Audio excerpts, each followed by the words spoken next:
Le podcast Tribu est produit avec le soutien de Maroc Télécom.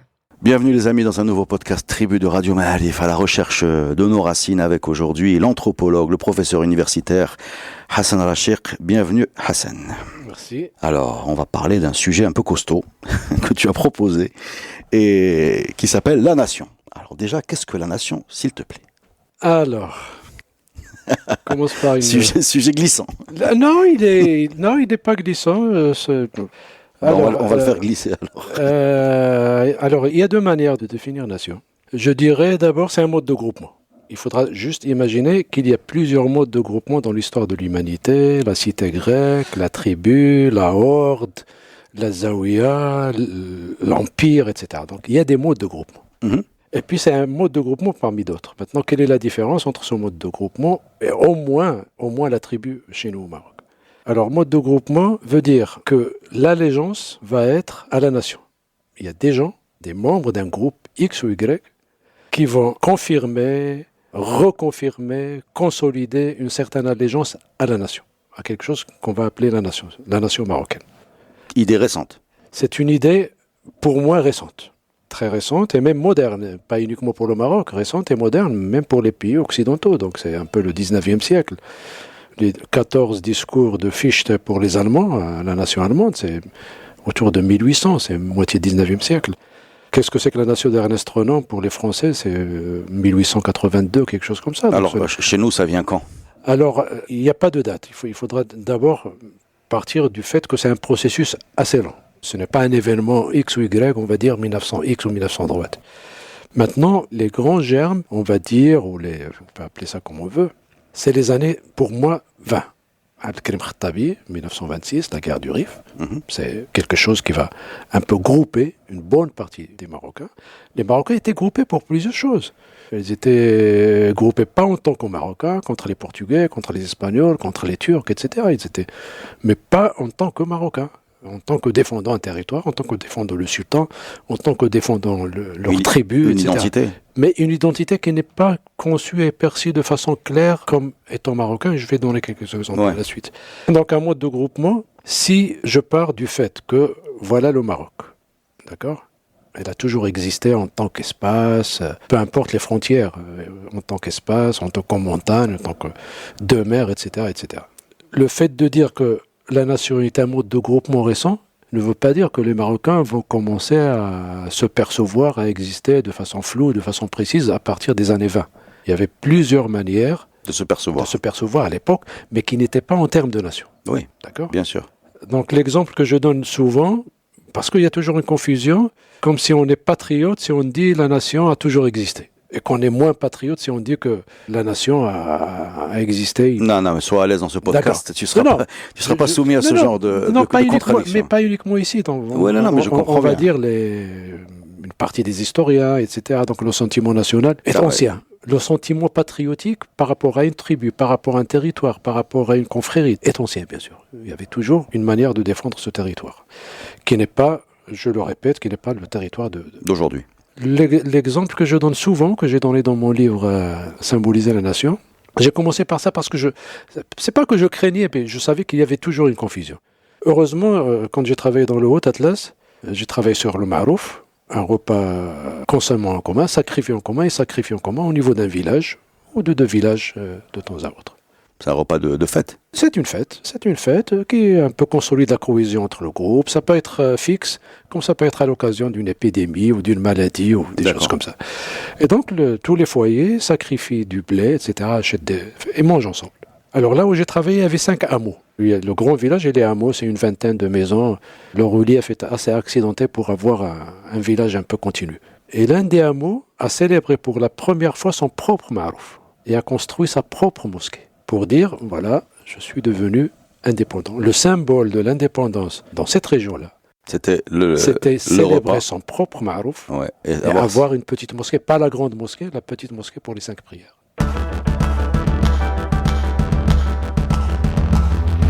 Alors, en tant que bâti, en tant que vingtaine de maisons, une vingtaine de familles, Tagadir a toujours existé. Mais le fait qu'elle déclare son indépendance en célébrant un marouf, en construisant une mosquée autonome, va donner sur le plan symbolique une autre manière de se grouper. On n'est pas inclus dans le grand village. On existe, mais on n'est plus inclus dans le village. Mais maintenant, on est autonome. Idem pour le Maroc. Le Maroc en tant que tel, en tant que relief, en tant que population, en tant que cité, bien sûr, a toujours existé. Mais avec les nationalistes, le mode de groupement de ces gens-là va changer. Je dis toujours à mes étudiants, imaginez que si on crée une association, Reda, Hamza et moi, est-ce qu'on va dire parce que Hassan Rachiq est né en 1900, je ne sais pas, et que ça va être 1954 ou 1992 ou 1900. On va dire l'association est créée en 2020, peu importe les membres, la naissance ou l'ancienneté des membres qui l'ont créée. Un quartier, maintenant, Ma'arif, Ibn Nafis, là où on est, si demain on va créer une association, le quartier va être ancien, mais l'association va être nouvelle. Donc, le Maroc est ancien, la nation est jeune. La nation, disons, est récente, il est jeune. Et comment il est né? Alors, bien sûr, la période est une période, le contexte est un contexte colonial, indubitablement.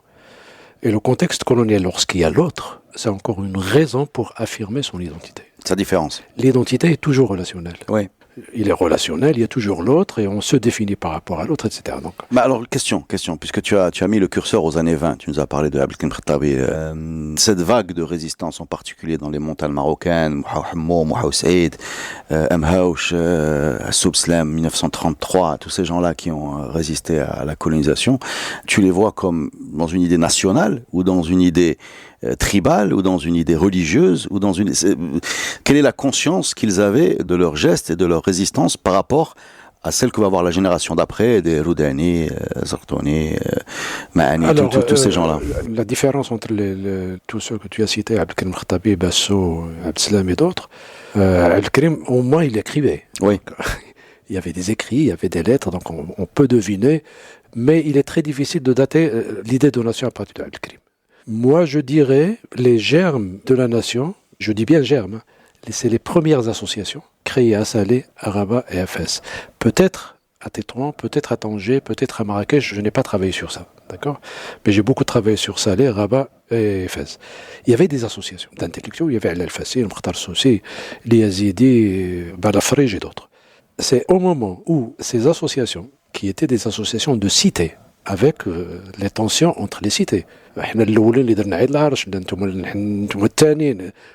la nation, même la fête nationale, c'est au moment où les réseaux sociaux ne sont plus locaux, ces réseaux d'associations.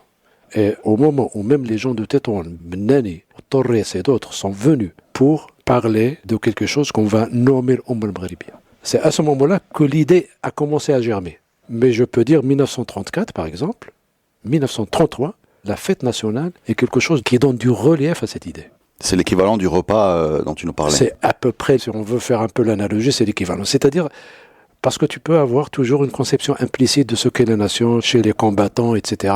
Tu peux toujours, bon. Mais il faudra qu'il y ait, pour moi, en tout cas anthropologue, il faudra qu'il y ait un indicateur. Imagine que tu n'as pas de nom. Il n'y a pas de Reda Allali. Il n'y a pas Hassan Rachiq. Il n'y a pas de nom. Comment je vais t'identifier? Tu n'as même pas de nom. Tu n'as même pas d'identifiant. Alors maintenant, les identifiants, ça va être à partir de la fête du trône, qui est la première fête nationale au Maroc. En quelle année elle est célébrée? La première fois de façon clandestine, la colonisation a refusé, etc. en 1933. 1934, c'est devenu officiel avec un décret. Sous Moulay Youssef, donc 34, non, Mohamed V. Mohamed V, d'accord. Mohamed V, depuis 1927, donc non, c'est Mohamed V, 1933, 1934. Bon, bien sûr, Eid el-Joulous, Eid el-Arch, Eid ceci, etc. Donc, est-ce qu'on va la fêter Joumada? Est-ce qu'on va la fêter novembre? Il y a tout un discours qui est en rapport avec l'identité. Finalement, on va choisir 18 novembre. On n'a pas choisi le calendrier de l'Hégire, qui est le calendrier musulman. Alors qu'il y a plusieurs intellectuels qui défendaient l'Hégire et d'autres qui défendaient le calendrier qu'on appelle le calendrier administratif, grégorien. Et donc, il y avait au moins ces deux visions de la fête du trône. La comparaison, pour revenir à mon exemple du Marouf, si on jette un coup d'œil sur le calendrier festif des Marocains à l'époque, quand est-ce que les Marocains célébraient des fêtes? El-Kbir, El-Saher. Donc, vous avez les fêtes qui sont liées aux musulmans, les 4 grandes fêtes, Eid Saher, Ashura, Eid Kbir, la fête du sacrifice, la fête de la rupture du jeûne, la fête du Ashura et la fête de l'anniversaire du prophète. Mouloud. Voilà les 4. Et puis, nous avons des fêtes locales. Sultan Tlaba, Moussem de ceci, le Moussem de cela, Moulay Ibrahim, etc., qui peut-être coïncident des fois avec Eid Mouloud, avec autre chose. Il y avait des fêtes de corporation. D'accord. de cité. Mais il n'y avait pas un niveau intermédiaire qui va devenir le Maroc, où on peut trouver un indicateur concret. C'est-à-dire un moment, à quel moment les Marocains fêtaient quelque chose en tant que Marocains. Non pas en tant que musulmans, oui, j'ai compris. non pas en tant qu'appartenant à une corporation, à une cité, à une zaouïa, une catégorie, confrérie, ouais. les étudiants de Fès, etc. Il n'y en avait pas. La première fois où des Marocains, en tant que tels, pas en tant que musulmans, on se rappelle toujours le hameau. Je suis devenu autonome. Je suis toujours musulman, j'appartiens toujours au village. Je ne nie pas mon appartenance, mais je suis autonome dans cette configuration. Donc, je suis le Maroc, nous avons un roi, nous avons une fête nationale, et durant cette fête nationale, pour même lui donner le caractère de fête nationale, ça a été fêté, célébré par des juifs marocains. Bien sûr, séparément, dans des synagogues, il y avait la prière des rois qui est traditionnelle. La prière des rois chez les juifs, elle est traditionnelle. Ça, c'est la partie, on va dire, indicateur. Mais sur la partie idéologique, il y a énormément. Donc, les intellectuels, depuis les années 30, depuis le fameux dit Daïr Berber, ils vont travailler sur ça. Ils vont séculariser, ils vont créer des mots qui correspondent à Shab, peuple marocain, Jamahir, les masses marocaines, les masses populaires. Et d'autres, le Mouatin. Citoyen. Le mot Mouatin, citoyen, ça veut dire quoi? Ça veut dire, s'il te plaît, toi qui es de la tribu X, ou de la Zaouia Y, ou de la coopération Z. Il y a quelque chose qui te... Il y a quelque chose qui nous lie, il y a un destin commun, il y a un colonisateur, etc., etc., etc. Donc quand tu sois... excuse-moi, je t'interromps avant d'arriver au vocabulaire nationaliste et ce qui s'est passé. Je voudrais quand même revenir un petit peu en arrière. Les Marocains, donc si je synthétise un peu ce que je comprends, nous avons un niveau 1 d'appartenance traditionnelle qui est la tribu. Je parle d'avant cette petite...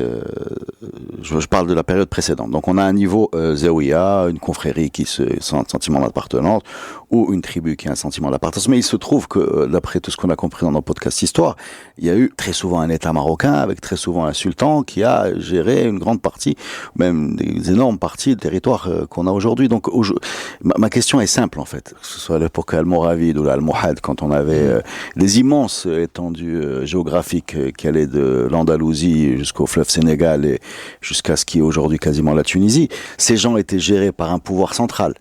Ils étaient gérés par un pouvoir central, ils avaient une appartenance plutôt tribale et en même temps ils avaient une appartenance globale qui était musulmane et ce pouvoir central ne représentait pas un niveau d'appartenance intermédiaire, c'est ce que tu nous dis. D'identification. D'identification, parce que l'État traditionnel, que ce soit au Maroc ou ailleurs, ne s'intéressait pas aux identités. Il s'intéressait surtout aux taxes. Le plus important, c'est de payer sa taxe. Tu es de la tribu, tu peux être de la Zaouia Qadiriya ou de la Zaouia Tijani. Les sultans marocains, ou pas uniquement au Maroc, mais en Afrique du Nord, la seule chose qu'ils n'ont pas imposée, mais qui ont contribué à ce qu'ils dominent, c'est le rite malikite. Mais en dehors de cela, est-ce que être malikite, pour le Marocain, est une identité? Il la partage avec une bonne partie des Algériens, une bonne partie des Tunisiens. La frontière symbolique, ça va être, comme j'ai dit tout à l'heure, un nom, ça va être une identité, parce que c'est à ce moment-là. Moi, j'ai fait un peu de la littérature des voyageurs précoloniaux, etc., qui sont marocains, etc. Il y avait quelque chose de Maghariba. Mais il commençait à Tlemcen, à Ouaran, il termine à Kenitra. Il y avait quelque chose de Maghreb Aqsa, tu as parlé de Maghreb Aqsa, mais il commence quand? Tlemcen, c'était le Maghreb Aqsa, Ouaran, c'était le Maghreb Aqsa. Alors, l'ensemble de ceux qui payent l'impôt à la même entité, ils peuvent être considérés, même si le mot n'était pas utilisé, comme des concitoyens. Mais c'est des unités politiques beaucoup plus. Le nationalisme, la force du nationalisme au Maroc et ailleurs, c'est qu'il va essayer de faire coïncider une unité politique avec une unité culturelle. Ce qui n'était pas le cas même en France, même en Allemagne. Oui.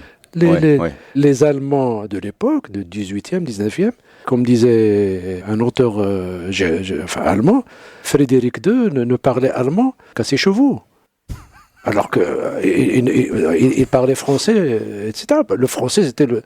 Il faudrait quelqu'un qu'on fichetait pour leur dire, écoutez, la langue allemande est une langue nationale, il faudra parler la langue allemande, il faut que l'éducation soit en allemand, il faudra même épurer la langue allemande, le mot oxygène, philosophie, c'est un mot grec, il faudra inventer un mot allemand, etc.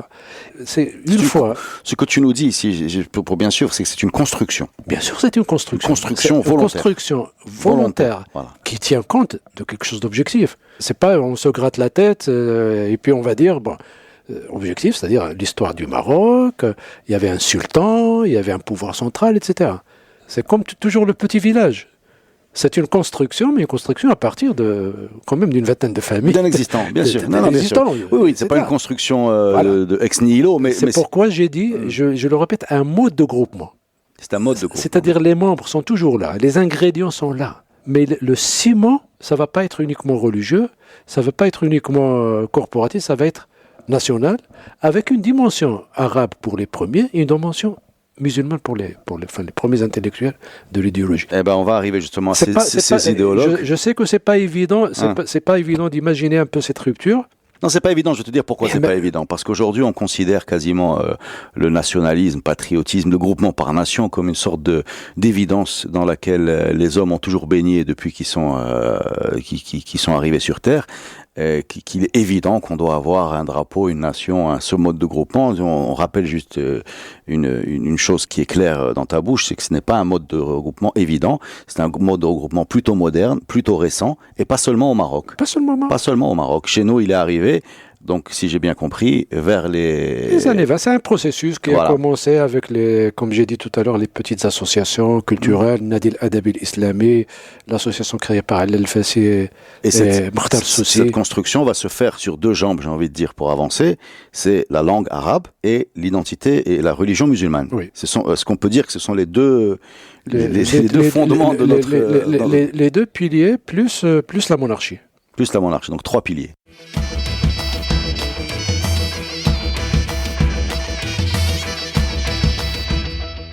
Pour la première fois, le vocabulaire est très important. Il faudra voir comment les alim et les faqih s'adressaient à Hassan Ier, etc. Pour la première fois, on va dire que Mohammed V est Ramz al-Umma, symbole de la nation. Ce vocabulaire n'existait pas ailleurs, donc on peut... les ulama de Moulay Hassan, donc 1875... Ils peuvent l'appeler Amir al-Mu'minin, ils peuvent l'appeler plusieurs nominations, mais pas Ramz al-Umma. Ramz al-Umma, c'est quelque chose qui va être inventé, je ne peux pas dire X ou Y, mais par... C'est une idée récente. Très, très récente. D'autres peuvent faire un peu l'historique de la chose, mais moi je la date début des années 30. Évidemment, dans ce contexte-là, on estime l'idée courante à l'époque. Tu peux me contredire si je dis des bêtises, mais j'ai lu ce que tu as écrit. C'est que il ne peut y avoir qu'une langue, qu'une religion, et l'idée est quand même de voir toute altérité ou diversité comme un danger pour justement l'Oumma. Ça, c'est une conception de la nation. Voilà. Non, mais c'est la conception qui a prévalu longtemps. Oui, c'est une conception de la nation. On va dire une conception ethnique, culturelle, ça c'est le langage des sciences sociales, par rapport à une conception politique ou volontariste de la nation. Alors, les premiers, on peut comprendre ça, je l'ai écrit, on peut comprendre ça, que les premiers nationalistes voyaient dans la diversité une faiblesse. Une fragilité, oui. Voilà, une faiblesse, une fragilité, donc il vaut mieux être unis par quelque chose, par un ciment. Ce ciment-là, c'est l'arabité. Et à chaque fois qu'on parlait de berbère, de daïr berbère, on l'associait à la colonisation. La tribu était bannie. La tribu, c'était l'ennemi. Pas vraiment l'ennemi, mais c'était banni. Il n'y avait pas une déclaration de guerre, mais Al-Fassi, quand il parlait dans son livre Naqd al-Dati, il te dit il faudra dépasser Tfkir al-Qaria pour aller vers Tfkir Shumouli. Donc il faut dépasser la pensée sur le mode villageois pour aller vers une pensée beaucoup plus globale. C'est surtout le combat était contre les confréries, de façon frontale, beaucoup plus contre les confréries que contre les tribus. Les tribus, c'était des acteurs muets, comme on dit, donc c'est des gens qui vivaient... Ce sont les mots de l'Al-Louis, ça. Mais pour lui, l'histoire muette sur laquelle je ne suis pas d'accord, parce qu'il y a des archives, etc. Donc, elle n'est pas si muette que ça. Ouais. Mais c'est pas grave. Si les gens qui n'ont pas écrit n'ont pas d'histoire, on n'est pas très nombreux à avoir une histoire dans ce pays. Oui. Donc, on a une histoire très courte. Oui, effectivement, c'est l'histoire... la tribu est muette. La tribu est muette. Il dit que la tribu est muette. Elle n'est pas si muette que ça. Il n'a ni raison ni tort. Hein, donc c'est juste, ça peut varier d'une époque à une autre, d'une tribu à une autre, etc. Et puis les Zaouïas étant les Zaouïas. Les Zaouïas parce qu'il y avait quelqu'un comme le Kettani qui était pro-colonial, Abdelhaj Kettani. Et puis même à ce niveau-là, quand on fait un peu de l'histoire de Mentayara, donc comme on dit, dans une vue panoramique, bien sûr, on va dire, il y avait le confrérisme d'un côté et le nationalisme d'un autre. On creuse un peu, tu vas voir qu'il y a quelqu'un comme Abou Bakr al-Qadiri, qui est l'un des nationalistes qui a un peu écrit, même tardivement, qui a un peu laissé des traces écrites, te dit non, il y a ce qu'on appelle le confrérisme ou la mystique sunnite, tasawwuf sunni. Cela, on n'a pas de problème avec ce type de tasawwuf. Mukhtar Soussi, qui était en pleine... parce que son père est Darqawi, mais il est lui-même Darqawi. Son père, c'est même le fondateur d'une Zaïwa Darqawiya. Il te dit, non, les gens ont besoin du mystique. Pourquoi ils ont besoin du mystique? La religion, c'est comme le médecin généraliste. Le mystique, c'est le spécialiste local. C'est le spécialiste, c'est le psychanalyste, psychanalyste. C'est-à-dire, la religion te donne des principes généraux, mais lui, il va te donner l'ordonnance pour toi. Et donc, même à ce niveau-là, il y avait d'autres, bien sûr. Il y avait Mekki, il y avait Tamil Wazani, il y avait Mekki Nasseri, bon. Mais c'était quand même... On a poussé même Mohamed V à interdire les zaouïas de Aïssaoui et de Ahmed Shah Meknas. C'était interdit. À un moment, c'était interdit. Ce qui est fou. Interdit officiellement. Excuse-moi de t'interdire, de te couper la parole, mais ce qui est fou, vu d'aujourd'hui, ce qu'on considère aujourd'hui comme Ahmed Shah ou Aïssaoui, comme des trésors de culture populaire pour notre identité aujourd'hui, des choses importantes qui ont survécu d'ailleurs à cette interdiction largement. On peut rajouter les Gnawa et compagnie qui n'étaient pas non plus très bien vus. Quand on voit toutes ces, entre guillemets, altérités à l'unicité monolithique de la nation telle qu'elle devait être préservée pour en empêcher la fragilité de la diversité, on a l'impression qu'on était en train de se priver de beaucoup de choses très importantes dans notre identité. En fabriquant cette nation sur 3 piliers qui sont islam, arabité et monarchie, et en éliminant ce qui s'était perçu comme un danger, on s'est un petit peu tiré une balle dans le pied. Enfin, c'est comme ça que je le perçois. Aujourd'hui, indubitablement. Je dis, je comprends toujours, parce qu'il faudra toujours, on va dire, situer les acteurs dans le mode de pensée de l'époque. Parce que je complète ma question. Quand tu dis que la nation devait être quelque chose qui nous identifie, nous spécifiquement, islam, on est nombreux et pas uniquement dans ce coin de la planète. Arabe, on peut faire le même argument et dire qu'on peut poursuivre, si on est arabe à ce moment-là. Pareil, c'est un grand tout. Il reste la monarchie qui est vraiment locale. Mais dans cette idée de spécifier ces gens-là, ce qu'on a choisi n'est pas spécificateur, mais plutôt englobant. Très peu, mais il y a quand même quelques écrits sur ce qu'est Shakhsiyya al-Maghribiya, la personnalité. Ce n'est pas le mainstream. Donc, il y a quelques écrits de journalistes comme Saïd Hajji, comme Belhassan al-Wazani sur la personnalité marocaine. Et là, on va trouver un peu de nous. Berbère. D'accord. Le mot. Un peu de berbère. Le mot interdit. On va trouver Hannibal chez Saïd Hajji, un journaliste qui est mort à l'âge de 40 ans, donc qui a laissé pas mal d'articles très, très, très intéressants. Donc, mais le mainstream, c'est vrai. Le mainstream, quand je dis le mainstream, c'est-à-dire quand on lit les discours officiels et les textes signés collectivement par l'Istiqlal ou par les 10 signataires de... Manifeste d'indépendance. Pas manifeste, non, c'est avant 1934, les plans de réforme marocains. D'accord. Qui étaient signés par 10 personnalités.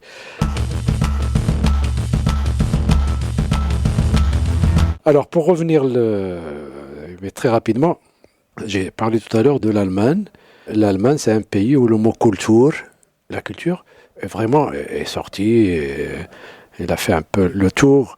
Il y avait un croisement entre ce mot de culture et l'anthropologie ça, c'est une autre histoire. L'essentiel, c'est qu'à un moment, des gens comme Fichte, comme j'ai dit tout à l'heure, Herder, vont penser l'identité culturelle comme on va penser une identité individuelle. Qu'une nation doit avoir une identité culturelle, ce qui n'est pas le cas de la France, où c'est la volonté politique qui prime. Je dis idéologie d'Ernest Renan. Il y avait le problème de l'Alsace-Lorraine. Les Alsaciens parlaient allemand. Parlaient allemand. Et donc, lorsqu'il y avait un conflit entre l'Allemagne et la France au sujet de l'Alsace, si on appliquait la conception culturelle et ethnique de la nation allemande, les Alsaciens doivent être des Allemands, pas des Français. Mais Renan a dit non, la culture, la religion et tout ça, ce n'est pas des éléments qui définissent la nation, c'est la volonté, le destin commun, peu importe la langue, peu importe les... Donc vous avez 2 conceptions. Soit une conception culturelle qui définit la nation de façon culturelle, la langue, la religion, une psychologie, une ethnie, peu importe. Et vous avez l'autre. Maintenant, au sein de l'identité culturelle, vous avez ceux qui privilégient la culture savante, vous avez ceux qui privilégient la culture populaire. Au Maroc, les nationalistes, depuis les années 30, pour certains, jusqu'à même maintenant, d'accord, privilégient la culture savante, l'arabité et l'islam. Tout ce qui est marocain, culture populaire, c'est une fois qu'on parle des artisans qu'on va parler du tapis, de ceci. Enfin, on parle sur ça pour attirer les touristes. Non, à l'époque, non, il n'y avait pas de touristes. Lorsqu'on parle du costume marocain, Jellaba al-Maghribiya, à ce moment-là, on va dire, bon, Ndiel Bzo, etc., la Jellaba de Bzo, la Jellaba de X. Mais oui, la culture populaire a été négligée jusqu'aux années, on va dire, 70, où il y avait d'autres acteurs de gauche, essentiellement le mouvement Amazir, qui va pousser jusqu'à 2011 pour dire, bon, maintenant, la nation marocaine va être définie, non pas sur l'arabité et l'islamité, mais sur l'arabité, l'islamité, la mazirité et d'autres cultures hassaniées, andalouses, etc., etc. Oui, dans la Constitution, on parle de culture hébraïque, culture hébraïque, andalouse, sahraoui, oui. Oui, c'est une grande liste. Il y a au moins 6 ou 7 éléments. Mais l'essentiel, c'est la diversité. Diversité linguistique et culturelle.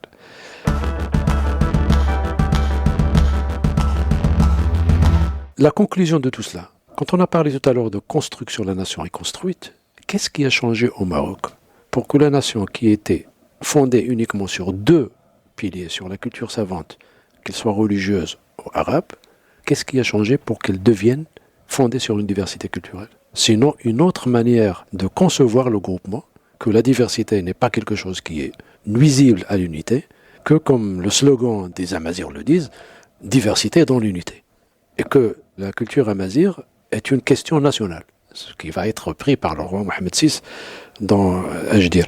Donc voilà, juste pour que nos auditrices et nos auditeurs sachent que, bien sûr, la conception de la nation est subjective, c'est-à-dire qu'il y a des acteurs dans une arène politique, dans un combat politique qui disent « voilà ce que nous pensons de la nation », et puis il y a toujours une conception de la nation qui va dominer. La valeur est toujours là, la nation en tant que valeur est toujours là, mais le contenu peut changer, il peut encore changer dans l'avenir. Mais en tant que valeur, on a commencé à la penser à partir des années 20. On a parlé de conception de la nation qui correspondait à une volonté de destin commun. On comprend bien que dans le cadre d'un protectorat, le destin commun s'impose avec une certaine évidence. Il y a des gens qui sont là et qui ne devraient pas y être au nom de beaucoup de choses dans la logique et qu'on va essayer de renvoyer chez eux. Donc on comprend bien la clarté de ce dessin politique. On comprend bien que dans des pays qui ont fait des révolutions, etc., on comprend bien autour de quel récit l'idée de nation s'est forgée. Une fois que les Français sont partis, donc en 1956, il a fallu... on a l'impression que dans beaucoup de mal à trouver ce fameux destin commun. Voilà. On a l'impression qu'on a beaucoup de mal, au-delà de symboles qui sont évidents, comme notre équipe nationale, qui mobilise tout le monde et qui procure ce sentiment de façon, j'ai envie de dire, presque automatique, surtout dans les années 80, 70, où elle était... disons glorieuse, 90 également, avec des...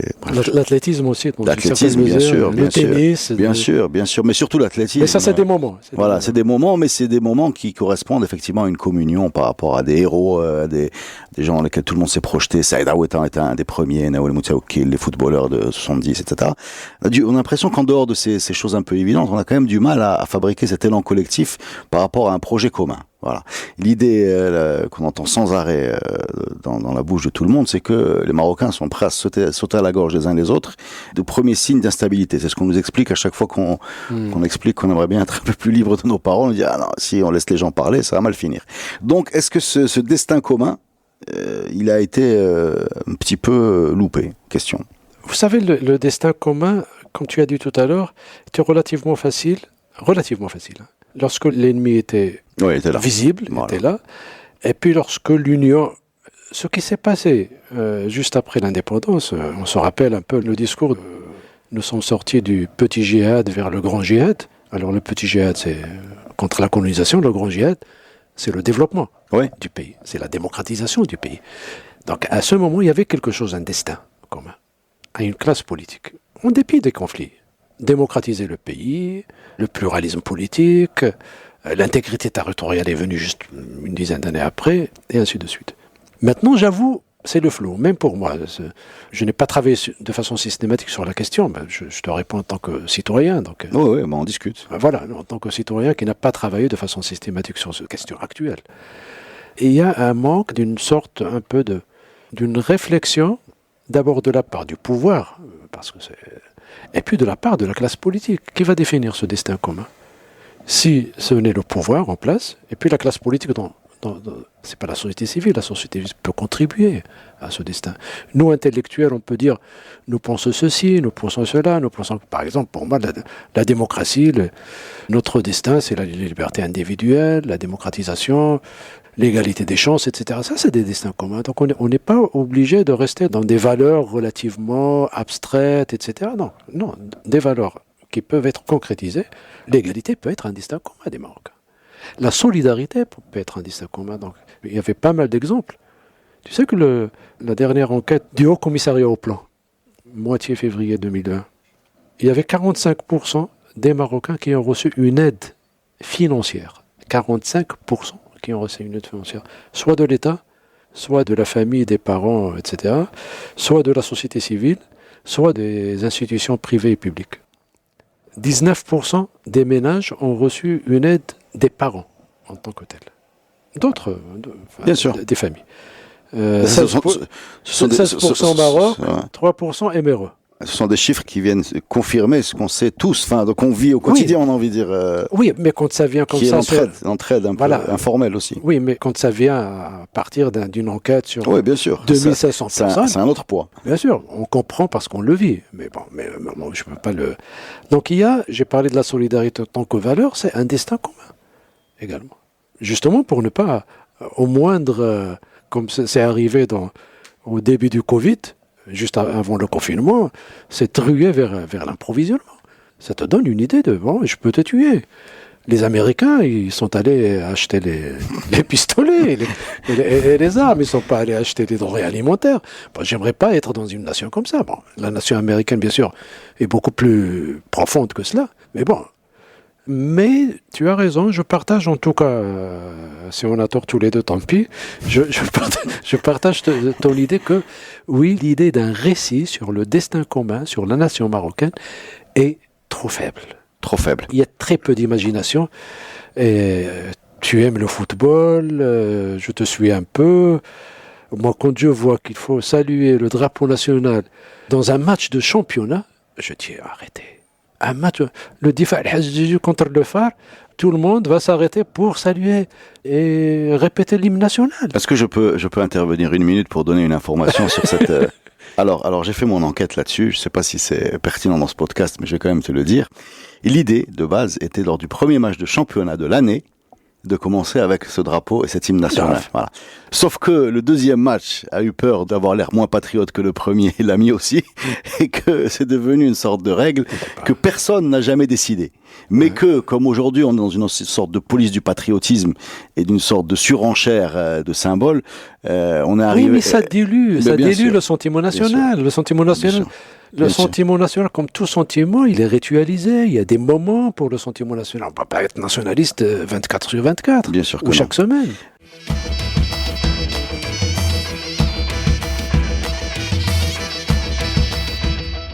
On va aborder un dernier thème ensemble, c'est celui de l'identité. J'ai l'impression que ce choix qui a été fait de arabe, islam et monarchie comme étant les trois piliers de la nation nous a quand même posé un gros problème vis-à-vis de la réalité de notre identité. C'est-à-dire que on n'a pas besoin de gratter très très fort sous notre épiderme pour trouver des choses qui ne rentrent pas aussi facilement dans ces catégories. Je pense en particulier à toute la culture amazigh, qui n'est pas marginale, mais qui est bien probablement la base de notre identité, y compris linguistique. On a un langage qui s'appelle Derija, qui a été présenté comme un arabe dialectal, probablement par les colonisateurs, alors que c'est très probablement l'inverse, c'est-à-dire c'est probablement un amazigh enrichi qu'un arabe dégradé. On a une communauté juive marocaine, par exemple, qui se retrouve pas dans le deuxième des piliers qu'on a cité, etc., qui fait que on a l'impression qu'on a voulu nous faire rentrer dans un moule un peu de force et qui a rendu beaucoup de gens mal à l'aise. Et je reprends la phrase que tu as accordée il était vain de transmettre un sentiment identitaire dans un contexte autoritaire.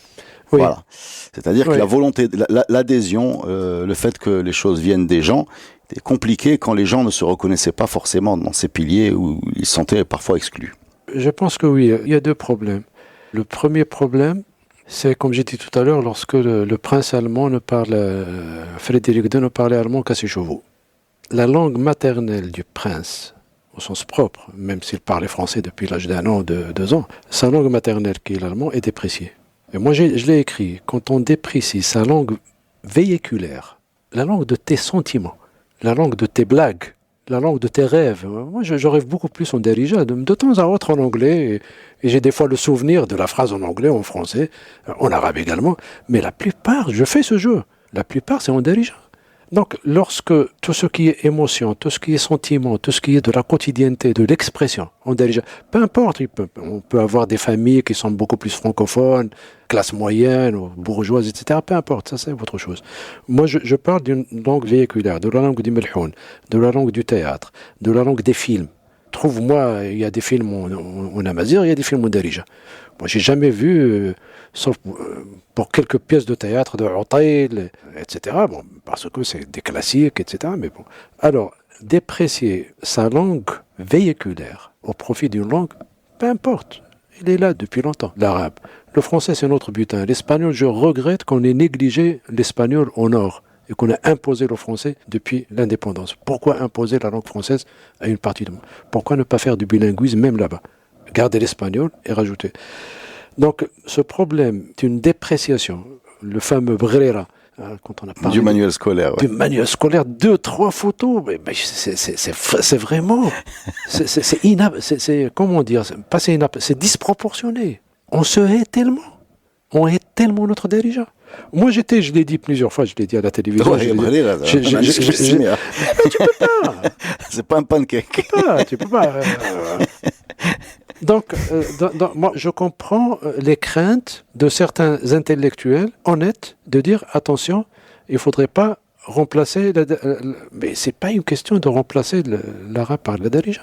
C'est une question, pour moi, je ne suis pas pédagogue, je ne suis pas spécialiste de sociologie de l'éducation, mais au moins, je ne parle pas de l'art. L'art, darija, berrifia, tamazir, etc., tu ne peux pas. Tu veux rajouter l'anglais, comme vous, marhaba. Moi, j'ai dit celui qui n'a celui qui n'a qu'une fenêtre, c'est des fenêtres sur... Là, mais excuse-moi, je t'interromps, mais ça relève pour moi d'une attitude plus globale. C'est-à-dire quand tu déprécies la langue commune à tous les Marocains, il y a des gens. La langue commune.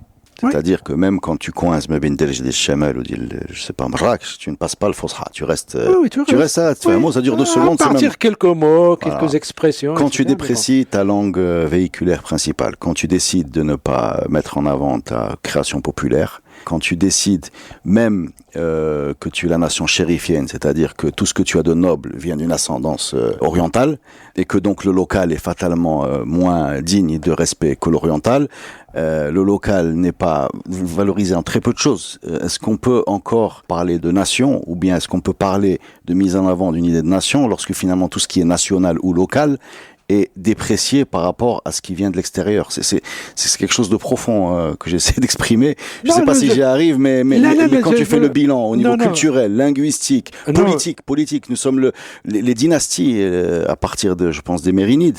Les Almohades, les Almoravides n'avaient pas cette attitude. C'est des dynasties locales qui n'avaient pas de rattachement à Quraysh pour aller vite. Mais à partir des Mérinides, des Saadiens, des Alaouites, on est dans une logique de filiation prophétique, donc orientale. On est dans une logique voilà. Quand on ramasse tout ça, on arrive à cette situation où finalement, ce qui est marocain, c'est local, géographiquement, pour moi, je suis pas dans une logique amazigh, rifi, arabi, mais tout ce qui est local est fatalement soumis à une hiérarchisation inférieure à ce qui est D'ailleurs, c'est l'anecdote que je te racontais, quand un Anglais te veut être fier de lui-même, il te parle de ses racines anglaises, un Français te parle qu'il est gaulois, un Marocain,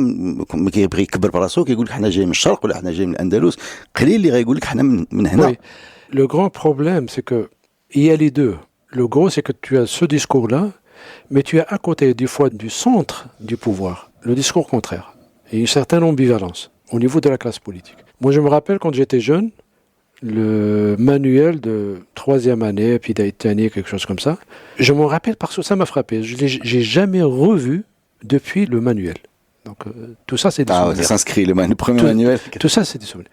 Je me rappelle de quoi. Ahwash, je suis berbère, je sais ce que c'est. Je savais ce que c'est. J'avais 10 ans, 12 ans. J'étais au bled 2 ou 3 fois. Je savais ce que c'est Ahwash.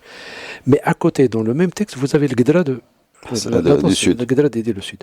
Et Ahidous, que je vais écouter pour la première fois. Ça veut dire quoi? Ça veut dire que toi, tu es familier avec un horizon X. Maintenant, je suis le ministère de l'Éducation. J'essaie d'élargir ton horizon. X plus delta X. Ouais. Voilà.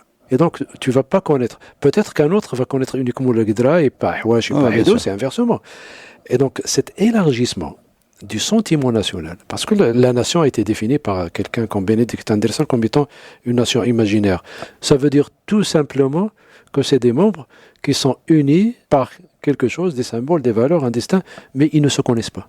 C'est tout simplement ça. C'est-à-dire, c'est pas une tribu où les gens peuvent se connaître, c'est pas une zawiya ou un club, etc., etc. Donc, tu as les deux. Tu as, dans notre société civile, qui a vraiment sauvé la culture populaire, tu as les Gnawa, la vague Nasl Riwan, etc., et compagnie. Tu as Tayyip Siddiqui, avec le théâtre de l'Bsat, etc. Ce n'est pas rien à l'époque. Ce n'est pas rien à un moment où il y a ce discours nationaliste, arabiste, etc. Quelqu'un qui va te faire l'Bsat ou le Hirraz, les années 70. Donc il y a cette ambivalence, mais la force, le mainstream, c'est la télévision. Tant que la télévision ne peut pas mixer le téléjournal en arabe et en darija, ça coince. Oui, mais on peut passer à une émission sur Corona, parce qu'on sait que sur Corona, ça te fait un mot. On va passer en darija. Donc la même personne qui faisait le téléjournal en arabe et en arabe vraiment fosha, éloquente, etc. Je ne suis pas contre, c'est bien. Mais pourquoi ne pas mixer? Pourquoi ne pas faire un téléjournal en arabe, et puis pour certaines questions, de le faire en darija? Enfin, là où je suis mal à l'aise avec ce que tu dis, c'est que tu mets sur le même plan des productions qui sont celles de Tayyip Siddiqui, Nasl Riwan, Mshahab, etc., qui relèvent de la production, encore une fois, populaire. Mais en face, moi, quand je parle de version officielle, c'est-à-dire la télévision, l'État, le tribunal, l'éducation nationale, le manuel scolaire, ce sont ces gens-là qui représentent le pouvoir et qui ont façonner en tout cas l'identité qu'ils voudraient que l'on ait. Et c'est eux qui n'ont pas intégré ces éléments, et ces éléments effectivement ont été portés par une autre vague, mais qui vient de l'autre côté. De l'autre côté, on peut pas les comparer. C'est-à-dire que moi je me rappelle, tu parlais des Gnawa. Les Gnawa, il a fallu des initiatives privées pour les mettre sur une scène. Mais le Hirraz est passé à RTM. Oui, bien sûr. Gnawa passe. Voilà. Donc il n'y a pas une césure. Il n'y a pas non plus, il n'y a pas que ça. Donc taisez-vous, il n'y a pas que ça. Il y avait une radio berbère juste après l'indépendance. Moi, je l'écoutais, Ammé Moussa, etc. Donc, j'ai dit juste il y a une ambivalence et le mainstream, c'est ce que tu as dit. Tu sais, le jour où il y avait des problèmes avec Gaddafi, l'Alaoui est venu parler en arabe, en darija. 69, 70, 71, je ne me rappelle plus à quelle date. Je connais, ouais. Mustafa l'Alaoui. Ah bon? Le journaliste, oui. Il a parlé en darija pour critiquer Kadhafi et son régime. C'était en darija. Oui, le moment où il faut que tout le monde comprenne, même le roi Hassan II. C'était pas les mots les plus doux. C'était pas les mots les plus tendres qu'on a entendus. C'est ça ce que j'appelle ambivalence. Bien sûr, dans le mainstream, moi, on m'a rapporté, je ne peux pas l'assurer, c'est pourquoi je ne vais pas citer de nom, il y avait le responsable des chansons à RTM. Quand tu viens, il te dit عندك قصيدة ولا ما عندكش قصيدة؟ لا عندك شي بدل كل سير حالك ترجع بقصيدة. Tu viens avec un poème bien ficelé, mais pas le zajal, pas la poésie. Mais je pense qu'il faudra le dire, notre société civile est assez forte pour porter la darija et la culture populaire. Et c'est grâce à elle qu'on porte Gnawa, le festival Gnawa, c'est Naïla Tazi qui le porte avec d'autres. Donc non. Et puis il faut aussi replacer ces réflexions dans leur contexte. L'idée qu'un pays doit avoir un drapeau, un hymne, une langue et une religion était apparemment dans les années... Non, c'est réducteur, c'est trop réducteur. Oui, mais elle était apparemment une évidence il y a un demi-siècle, mais une évidence profonde. Et elle continue à circuler. Quand on parle aux gens de la Suisse, qui a, je pense, 4 dialectes en 200 kilomètres, et que ça ne dérange pas. 4 langues officielles. 4 langues, oui, pardon. 4 langues officielles. En peut-être 300 kilomètres de long. Oui, et à la Belgique également, mais bon, avec quelques problèmes, des tensions identitaires, mais bon. Est-ce qu'il y a quelque chose à rajouter sur le thème de la nation ? Il faudra jeter un coup d'œil sur ce livre qui est épuisé, donc Symboliser la nation. Voilà, je vous invite pour en savoir plus à Symboliser la nation. Alors, est-ce qu'il est, il est réédité ce livre? Parce que j'ai du mal à le trouver. Hein. Je sais pas, c'est ce que je viens de te dire. Bon, je me contente d'écrire et de publier. Bon, symboliser la nation. Le reste, je peux pas faire tout. Ouais, c'est vrai, pas tout on peut faire. pas tout faire. Ben, on fait ce qu'on peut en tout cas. On donne la parole aux gens qui ont des choses à dire et on a appris beaucoup de choses. Merci Hassan Rachiq. Rendez-vous à tout le monde dans un nouveau podcast. Merci Reda, merci Hamza de m'avoir écouté et de m'avoir invité.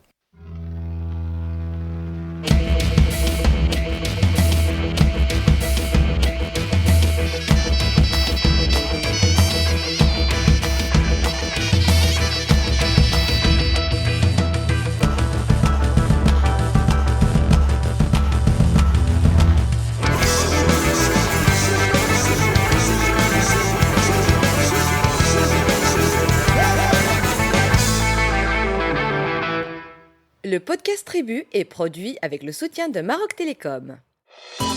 Maroc Télécom, un monde nouveau vous appelle.